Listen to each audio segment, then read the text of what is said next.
ચાલો બેટા, ધોરણ 12 ચેપ્ટર નંબર 3 લેક્ચર નંબર 3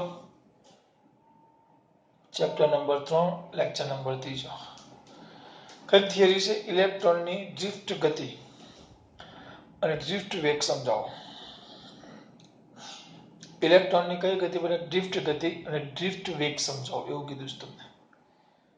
હવે બહુ સિમ્પલ થિયરી ના કહેવાય પણ આમ થોડીક લોજિકલ છે. તો એ લોજિકલ થિયરી હું તમને સમજાવવાનો પ્રયત્ન કરીશ. પૂછાવાની શક્યતા ઓછી નહીં, બહુ જ ઓછી. ઓછી કેવું ખરાબ છે, બહુ જ ઓછી. બરાબર, પણ જોઈએ અંદર છે એટલે જોવી પડશે. તો ઇલેક્ટ્રોનની ડ્રિફ્ટ ગતિ અને ડ્રિફ્ટ વેગ સમજાવો. એ છે શું સમજાવો. મેં બધું લખી નાખ્યું છે કારણ કે થિયરિકલ હતું. હું લખવા જાઉં તો લખ્યું એમાં મારે અડધો કલાક થયો એટલે નકર વિડીયો બહુ મોટો થાય એટલે મેં થોડુંક લખીને તૈયાર કરી નાખ્યું છે. હું તમને જે સમજાવીશ ને આ રીતે નહીં સમજાવીશ. હું તમને લોજિક છે ને જૂની ચોપડીની રીતે સમજાવીશ. આપણી ગુજરાત બોર્ડની જે જૂની ચોપડી હતી અને આમાં નવી ચોપડી છે, નવી ચોપડીની રીતે બે સમજાવશું. જૂની ચોપડીની રીતે લખીએ તો બોર્ડમાં માર્ક્સ મળે નહીં, કદાચ પૂછાય તો. સમજૂતી હું જૂની ચોપડી પ્રમાણે આપીશ, એમાં તમને તરત ખબર પડી જશે. તો આટલા ભાગમાં જ ધ્યાન આપશું આપણે, કારણ કે એમાં જ આપણે કોરો ભાગ રાખેલો છે. બાકી બધું ભરાઈ ગયું છે. બરાબર, તો ધ્યાન રાખીએ. પહેલા કોની વાત કરું છું બેટા? ડ્રિફ્ટ. એક જ મિનિટ, એર મોડ કરી નાખો ને.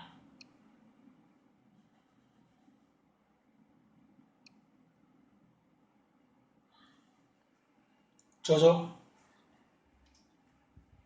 હવે કંઈક આવું છે. જોજો, કોઈ પણ તમે વાહક લ્યો, વાહક, તો આ વાહક તાર છે. હું જૂની રીતે સમજાવું છું. એની અંદર મેં તમને આગળ વાત કરેલી પહેલા જ પીરિયડમાં કે દરેક ધાતુ બને તો ધન આયનો વચ્ચે ગોઠવાયેલા હોય. આમ ધન આયનો આમ, અને એની વચ્ચેના અવકાશમાં જે ઇલેક્ટ્રોન હોય એ સતત અસ્તવ્યસ્ત ગતિ કરતા હોય.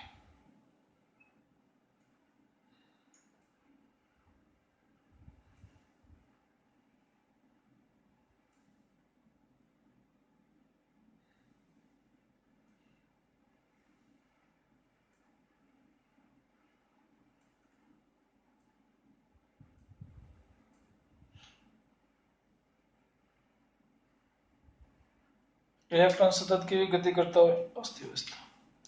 ઇલેક્ટ્રોનની ડ્રિફ્ટ ગતિ અને ડ્રિફ્ટ વેગ સમજાવો. તો એના માટે પહેલા આ વાહક તાર લઈ લો. તો ધાતુ કોઈ પણ બને તો ધાતુમાં સૌથી પહેલા સિમ્પલ વસ્તુ છે કે ધાતુ બને તો ધાતુના અંદર આ વાહક તાર છે. બરાબર, આપણો ધાત્વિક આ ધાતુનો એટલે સુવાહક પદાર્થ છે. એ પદાર્થની અંદર આપણે ભણી ગયા કે ધન વીજભારના ચોક્કસ સ્થાને ગોઠવાયેલા હોય. જે ચોક્કસ સ્થાનને આપણે લેટિસ બિંદુ કહીએ. કયા બિંદુ કહીએ? લેટિસ બિંદુ. અને એની ફરતે ઇલેક્ટ્રોન સતત અસ્તવ્યસ્ત ગતિ કરતા હોય. ઇલેક્ટ્રોન સતત કેવી ગતિ કરતા હોય? અસ્તવ્યસ્ત. ઇલેક્ટ્રોન સતત કેવી ગતિ કરતા હોય? અસ્તવ્યસ્ત. આ ચોક્કસ સ્થાને ગોઠવો. જે ઇલેક્ટ્રોન સતત કેવી ગતિ કરે છે? અસ્તવ્યસ્ત. અને આ બધી જ દિશામાં અસ્તવ્યસ્ત ગતિ કરતા હોય. આ આયનો, આ જે બધા છે, આ ધન આયનો સાથે શું અનુભવતા હોય? અથડામણ. અથડામણ અનુભવી ગમે ત્યાં ગતિ કરે. ગમે ત્યાં ગતિ કરે. એટલે જો તમે આની સરેરાશ લો ને, સરેરાશ, તો સરેરાશ કેટલી થાય? 0. જેટલું આ બાજુ જાય એટલું આ બાજુ છે. આ વાહક તાર છે. બધા જ અસ્તવ્યસ્ત ગતિ કરે. એટલે તમે આમ લોજિકલી જોવા જાવ, લોજિકલી તો કેવું થાય? આ બધા જ અસ્તવ્યસ્ત ગતિ કરે છે. આ ક્યારે છે? અત્યારે કોઈ બીજું વાહક, કોઈ વિદ્યુત ક્ષેત્ર કોઈ લગાડ્યું નથી. ધ્યાન આપજો. ઈ બાહ્ય વિદ્યુત ક્ષેત્ર નથી, એટલે બાહ્ય વિદ્યુત ક્ષેત્રની ગેરહાજરીમાં આ રીતે બધા અસ્તવ્યસ્ત ગતિ કરે છે. બરાબર, તો જો એના પરથી મુદ્દા લખ્યા. સુવાહકોમાં મુક્ત ઇલેક્ટ્રોન જડિત ભારે આયનો સાથે, આ મુક્ત ઇલેક્ટ્રોન જડિત આ ભારે આયનો છે, આયનો સાથે અથડામણ કરે અને ઝડપથી તેમની દિશા, ગતિની દિશા અસ્તવ્યસ્ત રીતે બદલાય. આ બધાની પેલો મુદ્દો. આના પરથી જો સુવાહકમાં n ઇલેક્ટ્રોન હોય અને તેમાંથી આઈમાં ઇલેક્ટ્રોનનો આપેલા સમયે વેગ, શરૂઆતનો વેગ છે એટલે u લખેલો છે u, શરૂઆતના વેગને u પણ કહેવાય અને અંતિમ વેગને v કહેવાય. તો u આ હોય તો એનો સરેરાશ ઝડપ 1/n is equal to sigma I is equal to 1 to n vector ui is equal to 0. Sir આમાં કાંઈ ખબર પડી ને આ m કે છે સરેરાશ વેગ. કેટલા છે n છે n, તો જો એ લોકો ટૂંકમાં લખે છે, લખવું કેમ પડે, n ઇલેક્ટ્રોન છે આખું લખો તો એમ લખાય n ઇલેક્ટ્રોન છે. જો તમે આખું લખવા માંગો તો n ઇલેક્ટ્રોન છે, તેમના વેગ અનુક્રમે v1 v2 up to sorry શરૂઆતના છે એટલે કયા થાય u u1 u2 up to un છે. આ બધાના વેગ n ઇલેક્ટ્રોન છે જેના વેગ મેં લખ્યા કેપિટલ N છે તો un છે. હવે એનો સરેરાશ તો u1 plus u2 plus up to plus un ભાગ્યા કેપિટલ N, બધાનો સરવાળો, વેગોનો સરવાળો ભાગ્યાની સંખ્યા, તો આને લોકો ટૂંકમાં લખ્યું 1/n અને બાર કાઢ્યું જુઓ તો આ થઈ જાય sigma I is equal to 1 to n ui. જો સદિશ લખ્યું હોય તો સદિશ સ્વરૂપે. પણ આ બધા તો કેવી ગતિ કરે છે, અસ્તવ્યસ્ત બધી જ દિશામાં બધી ગતિ છે એટલે એનો સરેરાશ લેવો તો કેટલું થઈ જાય 0. બધાનો સરવાળો કરો તો જેટલું ધન x માં હશે એટલું ઋણ હશે, જેટલું ઉપર હશે એટલું નીચે હશે, એટલે એપ્રોક્સિમેટલી એવું નહીં કે કમ્પ્લીટ 0 જ થાય, પરિણામી અસર એની કેટલી થઈ જાય 0. એટલે આટલી બધી વસ્તુ અહીંયા ટૂંકમાં લખી નાખી છે, જે તમારું સમીકરણ નંબર 1. પહેલા બે મુદ્દામાં ખબર પડી. સુવાહકોમાં મુક્ત ઇલેક્ટ્રોન જડિત અને ભારે આયનો સાથે અથડામણ કરે અને ઝડપથી તેની દિશા, ગતિની દિશા અસ્તવ્યસ્ત તે શું થાય, એટલે ચોપડીનું વિધાન લખ્યું છે. નકર એમ લખવાનું કે ભાઈ કોઈ પણ સુવાહક હોય એની અંદર ધન આયનો ચોક્કસ સ્થાને જડિત થયેલા હોય, જેને મુક્ત ઇલેક્ટ્રોન તેની વચ્ચેના અવકાશમાં સતત શું કરતા હોય, ગતિ કરતા હોય. જેઓ આયનો સાથે અથડામણ અનુભવતા તેની ઝડપની દિશા સતત શું થયા કરે, ઝડપથી સતત શું થયા કરે, બદલાયા કરે. પહેલો મુદ્દો થઈ ગયો. જો પછી આખું લખવું હોય તમારે, જો સુવાહકમાં n ઇલેક્ટ્રોન છે જેના વેગ અનુક્રમે શરૂઆતના વેગ અનુક્રમે u1 u2 up to un હોય તેનું સરેરાશ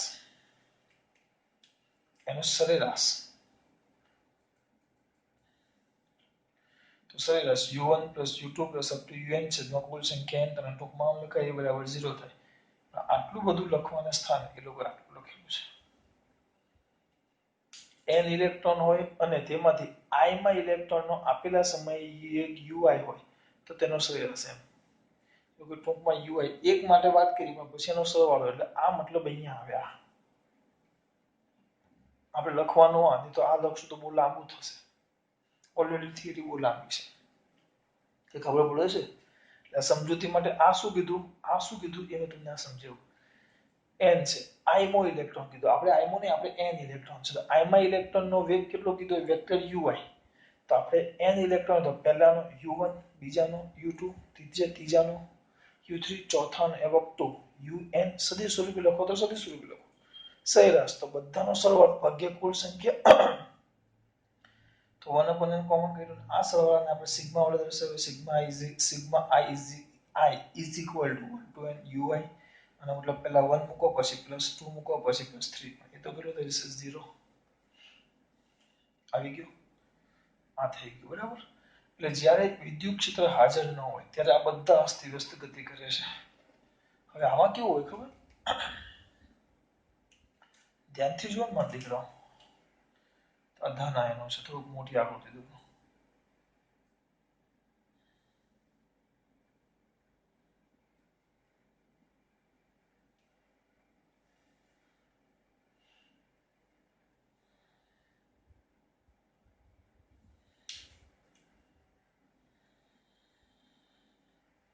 કઈ રીતે બતાવું એમ વિચારું છું.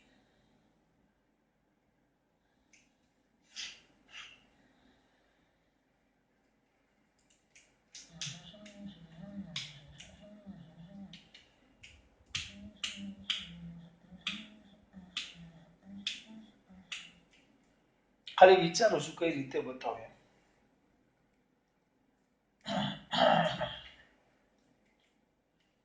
મને રીત યાદ નથી આવતી બેટા. મસ્ત એવી. જો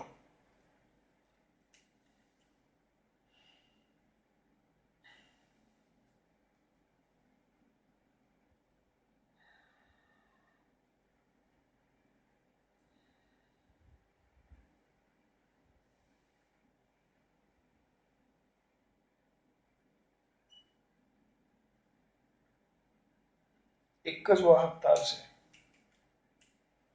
એક જ વાહક તાર છે.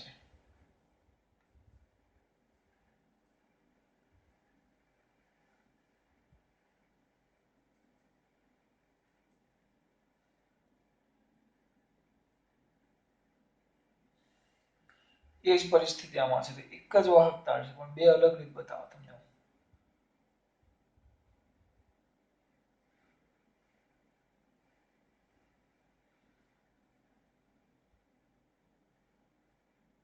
આપણે બધાની વાત નથી કરવાની, કોઈ એક જ ઇલેક્ટ્રોનની વાત કરશું. જો આ ઇલેક્ટ્રોન છે. ચલો આ ઇલેક્ટ્રોન છે. હવે ગતિ કરે છે, આમ જાય છે.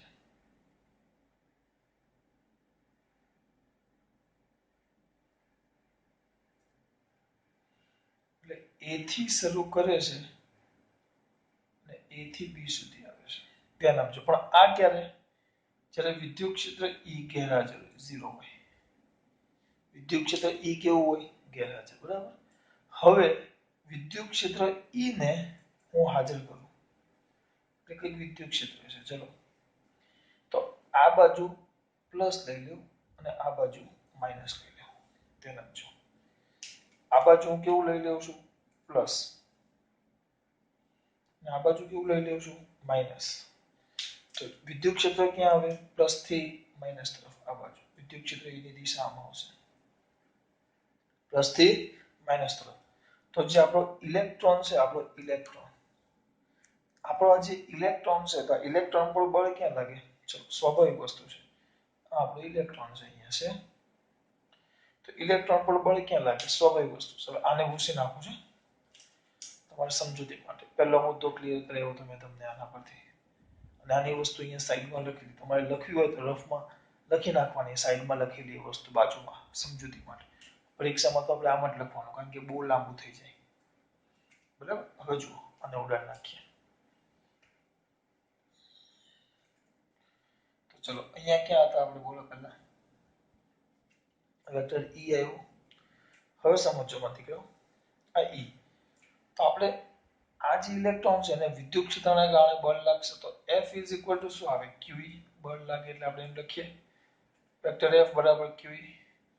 પરંતુ તમને ખબર હશે ન્યૂટનની ગતિનો બીજો નિયમ શું આવે? F બરાબર તો શું થાય બેટા? ma. થોડું કિચન કિચો થઈ ગયું છે, જગ્યા ઓછી છોડી છે એટલે બેટા થોડુંક આ સાઈડ થી લખું છું. શું તો પહેલા F is equal two QE. આપણે ભણી ગયા Q ઇઝ ઇક્વલ ટુ તો માઇનસ E આવે. તો માઇનસ EE આ વેક્ટર F. બરાબર આવ્યું. આ પણ ન્યૂટનની ગતિનો બીજો નિયમ. શું તો બીજો નિયમ? કે sir vector F is equal two m vector A આવે. Vector F is equal two તો શું આવે છે? m vector A. Vector F is equal two તો શું આવે છે બેટા? m vector A. આ બંને બળ એક જ છે. તેનો મતલબ શું થાય? m vector A is equal to minus q vector E અથવા માઇનસ E ઇન્ટુ E. તો પ્રવેગ A is equal to minus E vector E capital by આ તમારો પ્રવેગ આવ્યો. તે વસ્તુ અહીંયા લખી છો.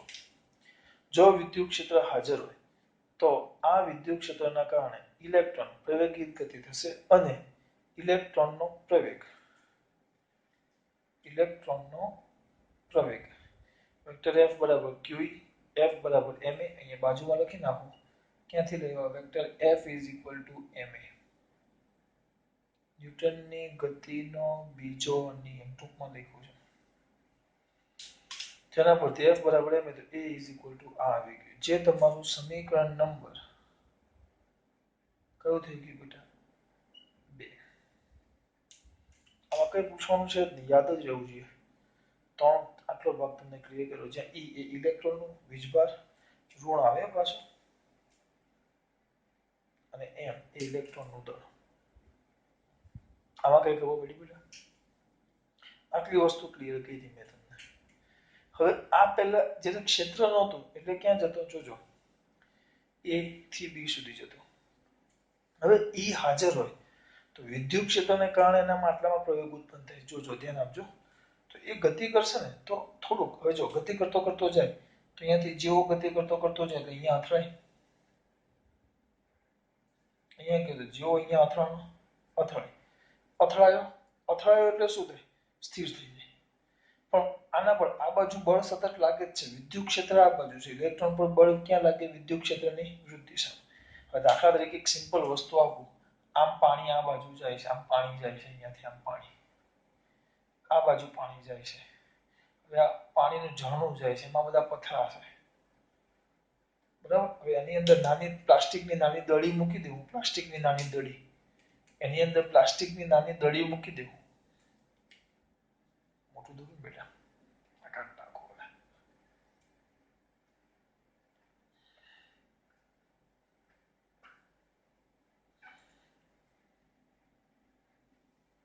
જોજો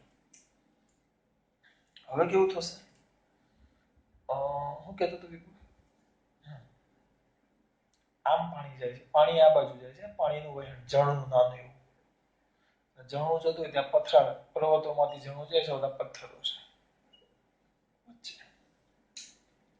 તો હવે અહીંયાથી જો કોઈ જતું હોય નાની દડી, તો દડી આવે, આમ પાણી આમ જશે, દડી ગતિ કરતે કરતે અહીંયા અથડાય, જેવી અથડાય થોડીક વાર ઊભી રહી જાય, પાછી ન આવે, પછી આમ મળી વળગી વળગીને આમ પછી આમ પાછી ગતિ કરે, જેવી આને અથડાય પાછી વેગ વધે વધે વધે વેગ વધે, પાછો અહીંયા અથડાય થોડીક વાર ઊભી રહી જાય, પછી પાછી ન જાય.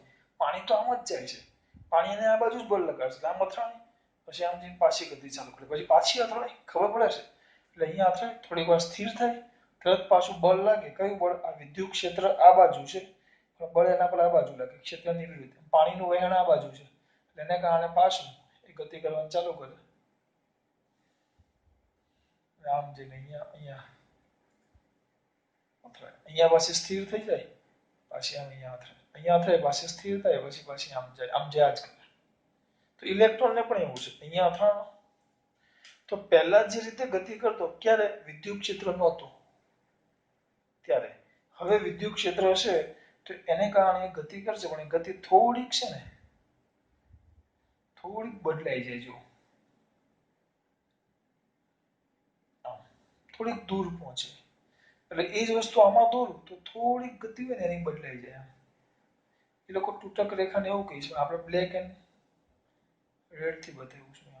થોડીક દિશા શું થઈ જાય બેટા? બદલાઈ જાય. એટલે A થી B સ્થાને પહોંચતો તો એના જગ્યાએ A થી B ડેશ સ્થાને પહોંચે, એટલે થોડુંક આટલું કંઈક વધારાનું સ્થળાંતર કર્યું. કેટલું વધારાનું સ્થળાંતર કરે? B ડેશ જેટલું, થોડુંક વધારાનું. પહેલા એ કેટલું સ્થળાંતર કરતો? A થી B સુધીનું. પણ જેવું વિદ્યુત ક્ષેત્ર હાજર આવે તો એ કેટલું સ્થળાંતર કરે છે? B ડેશ જેટલું. એટલે જેમ આ એક ઇલેક્ટ્રોન B ડેશ જેટલો ખસ્યો, એમ બધા જ ઇલેક્ટ્રોન B ડેશ જેટલા આગળ ખસે. કોને કારણે? ક્ષેત્રને કારણે. પહેલા એ કેટલો ખસતો? પૂછી નાખો, આના અંદર જ બે કરી નાખ્યું, ક્ષેત્ર હાજર ને ગેરહાજર. પહેલા એ કેટલો ખસતો?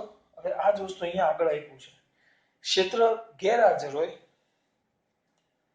તો લાલ છે, એટલે E બરાબર 0, અને કાળું છે E હાજર. E ક્ષેત્ર હાજર હોય તો એ B ડેશ જેટલું, આ B થી B ડેશ જેટલું વધારે ખસે. જેમ અહીંયાનો આ એક ઇલેક્ટ્રોન આટલો ખસ્યો, એમ આ વાહક તારના બધા જ ઇલેક્ટ્રોન એટલા ખસે. દાખલા તરીકે કેવું હોય, જો જૂની ચોપડીનો સવાલ વાત કરું તો આ વાહક તાર છે, આડછેદ બિંદુ, વાહક તારનો આડછેદ,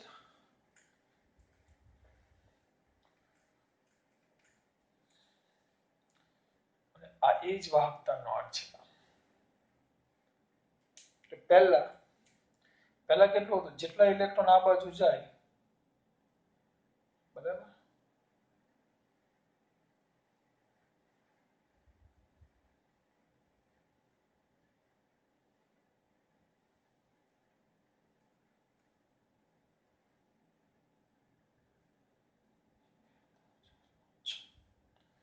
એટલે આમ 3 ઇલેક્ટ્રોન આમ જાય છે, 3 ઇલેક્ટ્રોન આમ જાય છે વાહકના આડછેદમાંથી, એટલે પરિણામી ચોખ્ખો વિદ્યુતભારનો જથ્થો Q કેટલો થઈ ગયો? 0. આ ક્યારે? જ્યારે E બરાબર 0 હોય. હવે જેવું E હાજર હોય, તો મેં તમને શું કીધું, E હાજર હોય તો આ જે ઇલેક્ટ્રોન હતો એ કેટલો ખાઈશો? BB10 જેટલો. તો જેમ આ ઇલેક્ટ્રોન BB10 જેટલો ખાઈશો તો આખી રચના આખી BB10 જેટલી થશે. એટલે બધા જ વાહક તારના આ જે બધા જ થોડા બધા જ એટલે બધો જ જથ્થો આમાંથી આમ પસાર થવાનો, બધા જ ઇલેક્ટ્રોન આ BB10 જેટલા બધા અહીંયાથી આટલા થશે. જો આ BB10 હોય પરિણામે બધા ઇલેક્ટ્રોન આટલા આગળ જાય એટલે પરિણામી જથ્થો આગળ ગયો, એટલે કઈક આમાંથી પસાર થતો ચોખ્ખો વિદ્યુતભારનો જથ્થો મળે. એટલે આપણને શું મળશે? પ્રવાહ. જો અહીંયા સુધી આપણે થઈ ગયું. ફરીથી ટી સમય,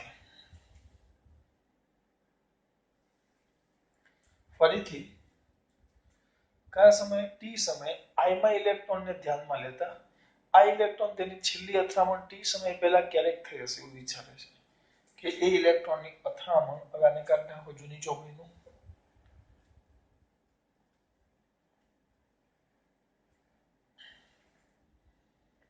કયા સમયે?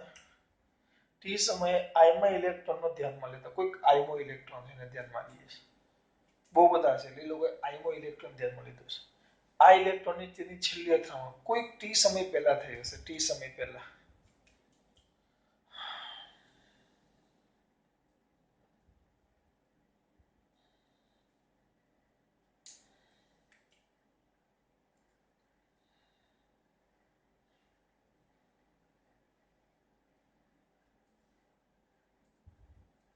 આ બધી એની અથડામણો છે બેટા.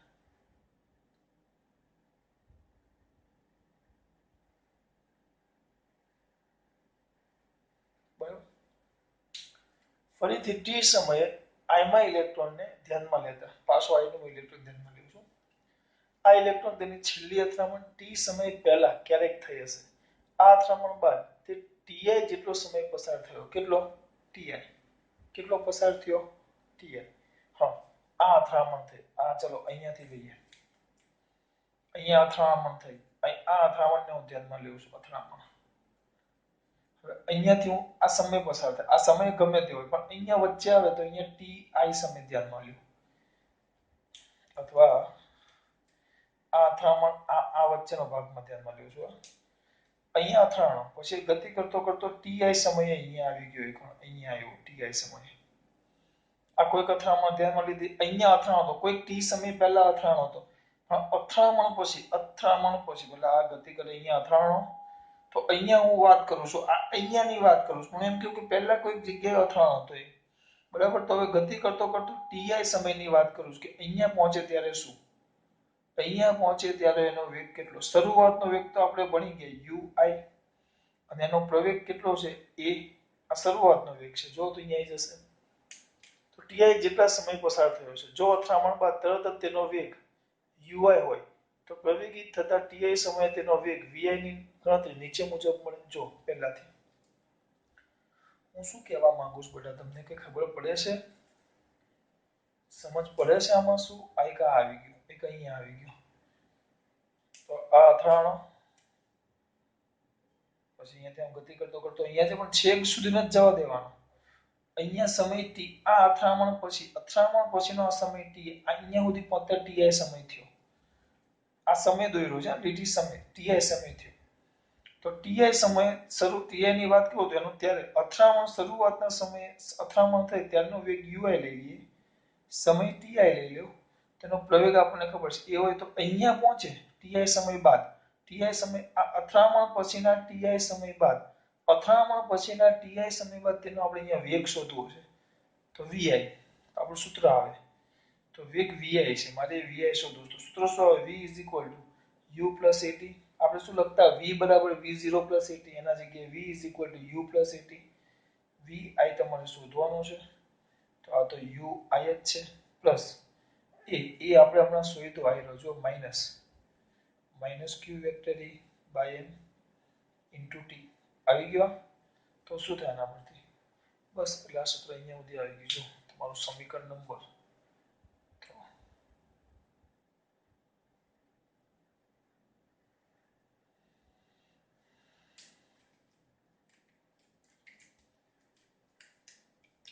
એટલે અગાઉના સમય બાદ ટી સમયમાં આકૃતિમાં દર્શાવ્યા મુજબ પ્રવેગિત થતો હશે એ આકૃતિ તમને આપી છે હવે એમાં કેવું છે એ આકૃતિ હું જો દોડ નાખો અંદર આપી છે આમાં ખબર પડી પહેલા શું કહે છે અહીંયા અથડામણ થઈ કોઈક ટી સમય પહેલા અથડામણ થઈ હતી બહુ પહેલા તે અથડામણ પછીનો ટી સમય ધ્યાનમાં લેવો શરૂઆતનો વેગ યુઆઈ છે અને પ્રવેગ કેટલો લઈ લઈએ એ તો v u at તો vi ui એની કિંમત આવી રહી એ મૂકી દો તો મને શું મળી ગયું એનો અંતિમ વેગ મળી ગયો અંતિમ વેગ એટલે કયા સમયે ટી સમયે વેગ અંતિમ નહીં ટી સમયે જે અહીંયા ટી સમયે વેગ હવે એક વસ્તુ આવી છે કે જે પહેલા જે હતો ને પહેલા તમારા જે ભાઈ હતા આ એટલે કેવી રીતે ગતિ કરતા આમ બતાવ્યા છે આ ઇલેક્ટ્રોન જો આમ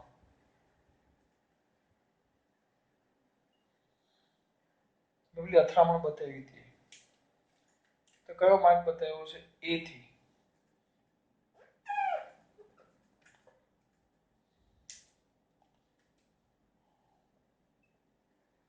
બી સુધી પહોંચે ક્યાંથી એ થી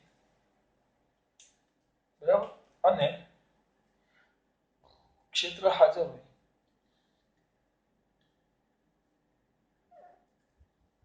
થોડુંક એ લોકો તૂટક રેખા બતાવીશ મેં આનું જ મદદ કરી લીધી છે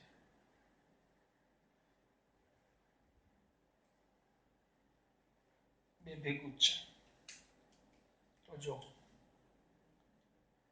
ઈ બરાબર 0 તો લાલ રેખા અને ઈ હાજર તો તૂટક રેખા આવી જ વસ્તુ છે આકૃતિમાં પુનરાવર્તિત અથડામણ દ્વારા બિંદુ એ થી બી સુધી પહોંચતા ઇલેક્ટ્રોનની રેખાકૃતિ સળંગ રેખાથી દર્શાવે છે એ લોકોએ સળંગ રેખા આપેલી છે અંદર મેં લાલ ને આ સળંગ લાલ સળંગ લઈ લો ચલો આવી ગઈ જ્યારે વિદ્યુત ક્ષેત્ર લગાડવામાં આવે ત્યારે બી દેશ સુધી પહોંચે છે જે તૂટક રેખા વડે દર્શાવેલ છે અને તૂટક કરી દઈએ આપણે તમારી મગજમારી નહીં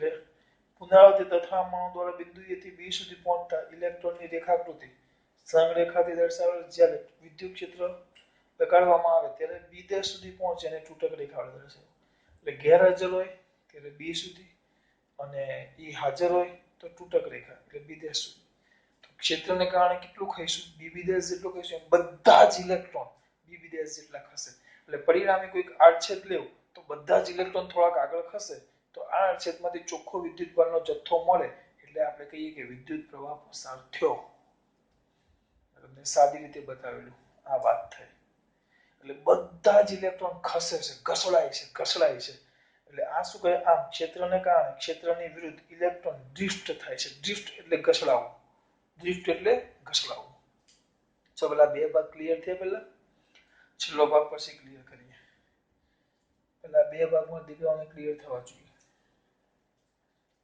શોધ પહેલા સિમ્પલ કોઈ પણ વાહક લો તો સુવાહકમાં ચોક્કસ સ્થાને ધન આયનો ગોઠવાયેલા હોય છે લેટિસ બિંદુ પાસે તેની ફરતે મુક્ત ઇલેક્ટ્રોન સતત કેવી ગતિ કરતા હોય અસ્તવ્યસ્ત ગતિ દરમિયાન આ ધન આયનો સાથે ભારે આયનો સાથે શું થાય છે અથડામણ અનુભવતા તેની ગતિની દિશા ખૂબ જ ઝડપથી અને અનિયમિત રીતે શું થાય છે બદલાય છે એ પહેલો મુદ્દો આવી ગયો બીજો કેટલા ઇલેક્ટ્રોન છે n જો n ઇલેક્ટ્રોન એમાંથી કોઈ આપણે આઈમો ઇલેક્ટ્રોન ધ્યાનમાં લઈએ તો એનો શરૂઆતનો વેગ કેટલો થાય ui તો એનું સરેરાશ લઈ લઈએ તો એ કેટલું થઈ જાય 0 તેમાંથી i માં ઇલેક્ટ્રોનના આપેલા સમયે વેગ વેક્ટર ui હોય તો તેનું સરેરાશ ઝડપ કેટલું થઈ જાય 0 કેમ મેં તમને સમજાવ્યું પછી જો વિદ્યુત ક્ષેત્ર E હાજર હોય તો વિદ્યુત ક્ષેત્ર E ને કારણે ઇલેક્ટ્રોન પ્રવેગી ગતિ કરે.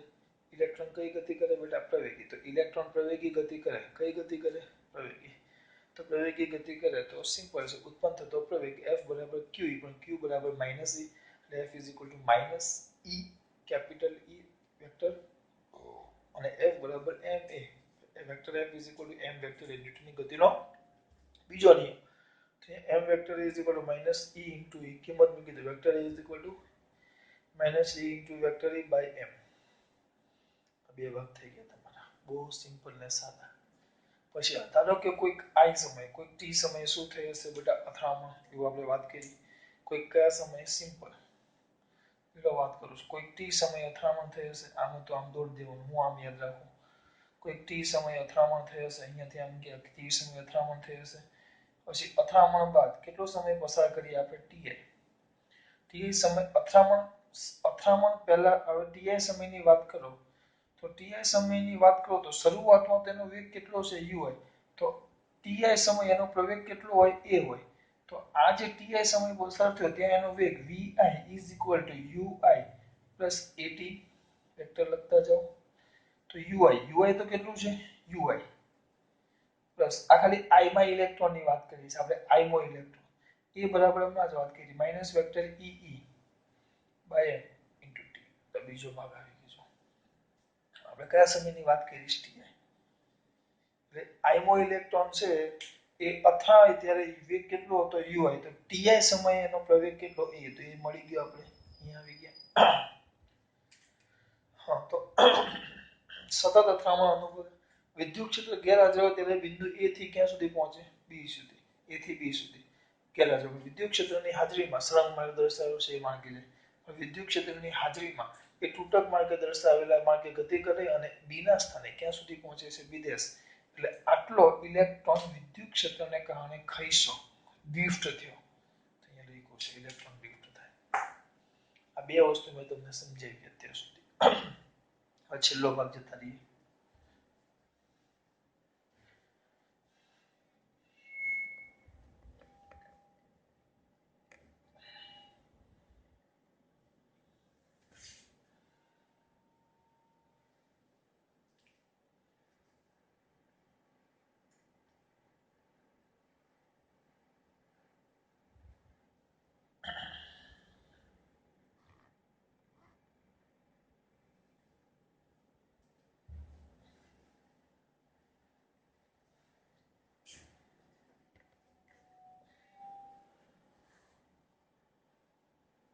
જોજો સેટ કરું છું.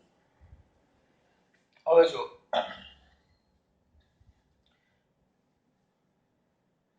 શું બે ક્રમિક અથડામણો વચ્ચેના સરેરાશ સમયગાળાને બે આ વ્યાખ્યા છે.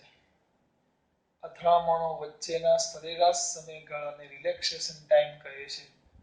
સંકેતમાં આવડ દર્શાવે. શાળામાં ખબર પડી નહીં. સમજાવો. હવે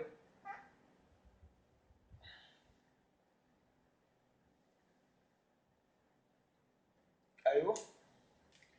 હવે આ એક ઇલેક્ટ્રોન છે. ચલો અહીંયા અથડામણો. આ પહેલી અથડામણ.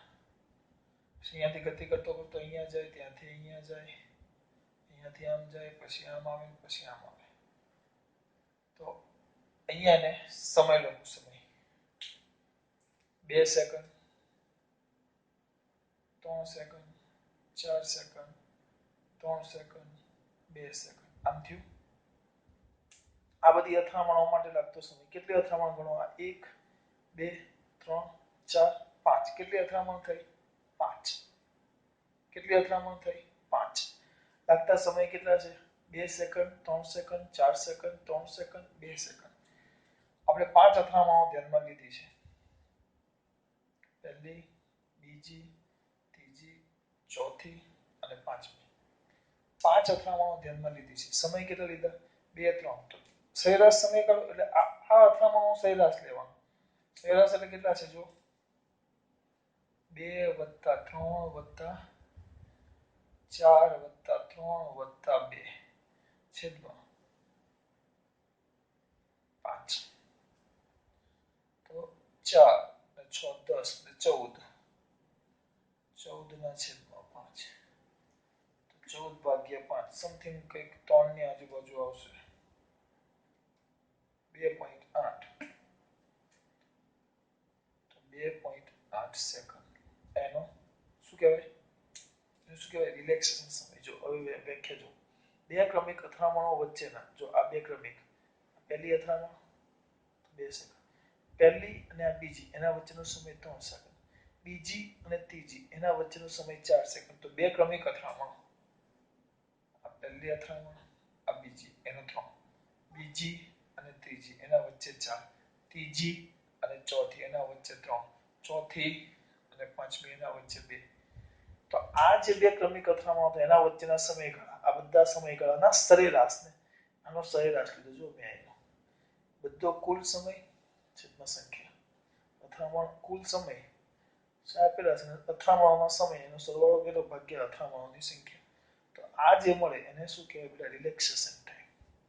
એટલે આ બધાનો સરેરાશ લેવાનો ટૂંકમાં સમયનો શું લઈ લેવાનો સરેરાશ. તો એ જ કે બે ક્રમિક અથડામણો વચ્ચેના સરેરાશ સમયગાળાને સરેરાશ સમયને રિલેક્સેશન સમય કહે ટાઉ. તો અમુક ઇલેક્ટ્રોન એક ટાઉ કરતા વધુ સમય લે એટલે આ 2.8 છે તો અમુકમાં જો 3 4 3 તો અમુકમાં આ બેમાં 2 કરતા ઓછો છે તો અમુકમાં આ ટાઉ કરતા વધુ સમય આવે તો અમુકમાં ટાઉ કરતા કેવો સમય આવે ઓછો. મેં તો આ એક જ ઇલેક્ટ્રોન માટે લીધું આપણે બધા ઇલેક્ટ્રોન માટે લેવાનું છે. આપણી પાસે n ઇલેક્ટ્રોન છે આ તો મેં એક જ ઇલેક્ટ્રોનનો આ 2.8 શોધ્યો બરાબર. હવે તો આપણી પાસે n ઇલેક્ટ્રોન છે એ n ના શોધવાનો ને એનો સરેરાશ લેવાનો એટલે કોઈ પણ ઇલેક્ટ્રોન લેશો એનો સમય આ સમય આ આપણો આ જે સમય છે એ સમય આ 2.8 કરતા અમે એકની જ વાત કરી છે આનો 2.8 આવ્યો ચલો બીજો કોઈ ઇલેક્ટ્રોન છે આ એમો ઇલેક્ટ્રોન છે પહેલાનો 2.5 આવે બીજાનો 2.6 આવે બધાનો એવરેજ લેવાનો તો ક્યાં 2.8 કરતા વધારે હશે ક્યાં 2.8 કરતા ઓછો હશે એવરેજ એને જ કહેવાય. હું એમ કહું કે હું એવરેજ 5 રોટલી ખાઉં છું તો હું એવું નહીં કે રોજ 5 જ રોટલી ખાઉં કોઈ દિવસ 4 ખાતો હોય કોઈ દિવસ 6 ખાતો હોય તો કોઈ દિવસ 5 ખાતો હોય ફિક્સ ન હોય એમ. તો અમુક ઇલેક્ટ્રોન ટાઉ કરતા વધુ સમય લે તો કેટલાક ઇલેક્ટ્રોન ટાઉ કરતા કેવો સમય લે ઓછો. તો કોઈ પણ t સમયે સમીકરણ 3 નું n ઇલેક્ટ્રોન પરનું સરેરાશ આપણને સરેરાશ વીડી આપે. તો બસ આ જે vi હતું ને આપણને vi મળી ગયું પણ એનું સરેરાશ લેવાનું કેમ કારણ કે આપણે બધા ઇલેક્ટ્રોનની વાત કરી ખાલી વેક્ટર vi લખો તો એક જ ઇલેક્ટ્રોન થાય તો વેક્ટર vi સરેરાશ બરાબર આપણે બેઠું સમીકરણ જે હતું એ જ આ vi સરેરાશ ui સરેરાશ વેક્ટર a અને ti સરેરાશ બધા મેં લખ્યું જો તો ui સરેરાશ તો આપણે વાત કરી બધાનો સરેરાશ લેશો શરૂઆતનો વેગનો સરેરાશ તો કેટલો છે 0 તો 0 આવી જાય દેખાય છે મેં કીધું શરૂઆતનો બધાનો વેગ 0 છે જો આવ્યો પછી આ તો આપણને ખબર છે બસ અહીંયા ખાલી સરેરાશ મૂકો સરેરાશ સરેરાશ સરેરાશ આના સરેરાશને શું કહેવાય બધા જ ના વેગના સરેરાશને શું કહેવાય આ સમયે વેગના સરેરાશને શું કહેવાય આપણો ડ્રિફ્ટ વેગ તો ડ્રિફ્ટ વેગ તો આ તો 0 ti તો આપણે વાત કરીએ આ સરેરાશ સમયને આપણે ટાઉ કીધું એ તો લખ્યું પહેલા એનો ટાઉ આવી ગયો માઈનસ આ આપણું સમીકરણ નંબર 4 અહીંયા લખી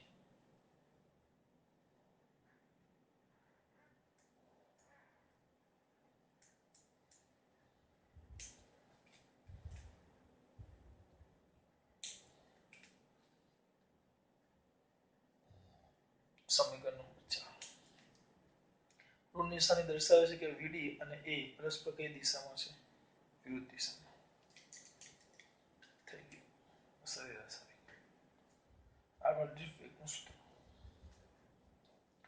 સર બહુ મોટી થિયરી છે શાંતિથી જો સમજો 2 મિનિટમાં આવડશે પહેલા મોઢે કરવી પડશે ને મોઢે તો કરવી જ પડે ને ચલો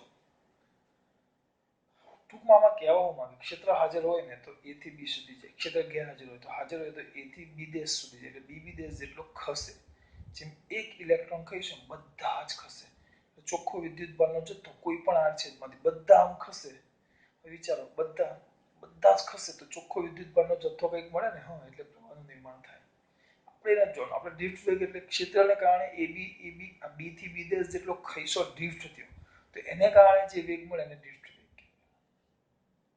થિયરી પૂછે તો શું લખવાનું સ્ટાર્ટિંગમાં ધન આયનો ચોક્કસ સ્થાને ગોઠવાયેલા છે મુક્ત ઇલેક્ટ્રોન સતત અસ્તવ્યસ્ત ગતિ કરે એટલે ધન આયનો સાથે અથવા એટલે ગતિની દિશા ઝડપથી અને અસ્તવ્યસ્ત શું થયા કરે બદલાયા કરે કેટલા કેટલા છે આપણી પાસે n, તો આપણે શું લખવાનું કે આપણે જે અસ્તવ્યસ્ત ગતિ કરતા ઇલેક્ટ્રોન n ઇલેક્ટ્રોન છે, કોઈક આઈમો ઇલેક્ટ્રોન લઈએ જેનો વેગ v વેક્ટર vi છે, તેનો સરેરાશ 0 થાય એટલે અહીંયા સુધી પહોંચી ગયા,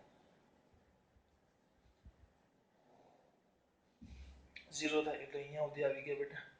પછી વિદ્યુત ક્ષેત્ર હાજર હોય તો વિદ્યુત ક્ષેત્રને કારણે ઉત્પન્ન થતો પ્રવેગ શોધવાનું છે. તો vector f is equal two q vector e, q ના જગ્યાએ માઇનસ e કારણ કે ઇલેક્ટ્રોન છે, અને vector f is equal to ન્યૂટનની ગતિનો બીજો નિયમ vector f is equal to ma, m vector a, તો m vector a is equal to minus e into vector e, તો a is equal to minus e vector e by m, અહીંયા સુધી આવી ગયા. થઈ ગયું.